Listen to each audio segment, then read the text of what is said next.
ভালুকায় ইসলামী ছাত্র শিবিরের পক্ষ থেকে শিক্ষার্থীদের সংবর্ধনা। ময়মনসিংহের ভালুকায় এসএসসি ও সমমান পরীক্ষায় জিপিএ-5 প্রাপ্ত শিক্ষার্থীদের সংবর্ধনা ও সম্মাননা প্রদান করেছে বাংলাদেশ ইসলামী ছাত্র শিবির ভালুকা উপজেলা শাখা। শুক্রবার ২৯ আগস্ট সকালে ভালুকা পৌর মার্কেটের মনোয়ারা হায়দার পার্টি সেন্টারে সংবর্ধনা অনুষ্ঠানটি অনুষ্ঠিত হয়। অনুষ্ঠানে বাংলাদেশ ইসলামী ছাত্র শিবির ভালুকা উপজেলার সভাপতি নাজমুল হাসানের সভাপতিত্বে প্রধান অতিথি হিসেবে বক্তব্য রাখেন ইসলামী ছাত্র শিবিরের কেন্দ্রীয় এইচআরডি সম্পাদক শরীফ মাহমুদ। প্রধান আলোচক হিসেবে বক্তব্য রাখেন আসন্ন সংসদ নির্বাচনে জামায়াত মনোনীত প্রার্থী জামায়াতে ইসলাম ভালুকা উপজেলা শাখার আমির সাইফুল্লাহ পাঠান ফজলু। বিশেষ অতিথি হিসেবে উপস্থিত ছিলেন ময়মনসিংহ জেলা ছাত্র শিবিরের সভাপতি শফিকুল ইসলাম হামিম, মহানগর ছাত্র শিবিরের সভাপতি শরীফুল ইসলাম খালিদ, ভালুকা উপজেলা জামায়াতের সাধারণ সম্পাদক শফিদুর রহমান শাহিন প্রমুখ।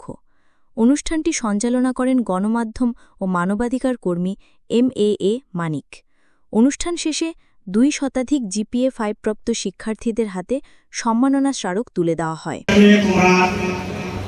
যে ভর্তি হবে যেখানে এই ২ সামনের দিনগুলিতে যেন আমরা আমাদের নেতৃত্ব সব জায়গায় প্রতিষ্ঠিত করতে পারি, ভালোকে ভালো, খারাপকে আউযু বিল্লাহি মিনাশ শাইতানির রাজীম।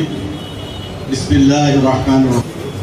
ভালুকা উপজেলা কর্তৃক আয়োজিত জিপিএ-5 কৃতি শিক্ষার্থীদের সম্বর্ধনা অনুষ্ঠানের সম্মানিত সভাপতি বাংলাদেশ ইসলামী ছাত্র শিবির ভালুকা উপজেলার সংগ্রামী সভাপতি নাজমুল হক সাহেব,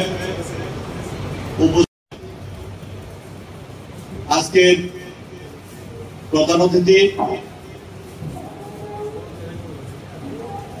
কিছুক্ষণের মধ্যে আমাদের মধ্যে উপস্থিত হবেন।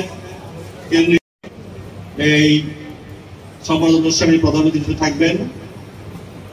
উপস্থিত রয়েছে বাংলাদেশ জামায়াত ইসলামী ভালুকা উপজেলার সংগ্রামী সেক্রেটারি শহীদুর রহমান শাহিদ ভাই সহ জামাত নেতৃবৃন্দ, শিবিরের নেতৃবৃন্দ,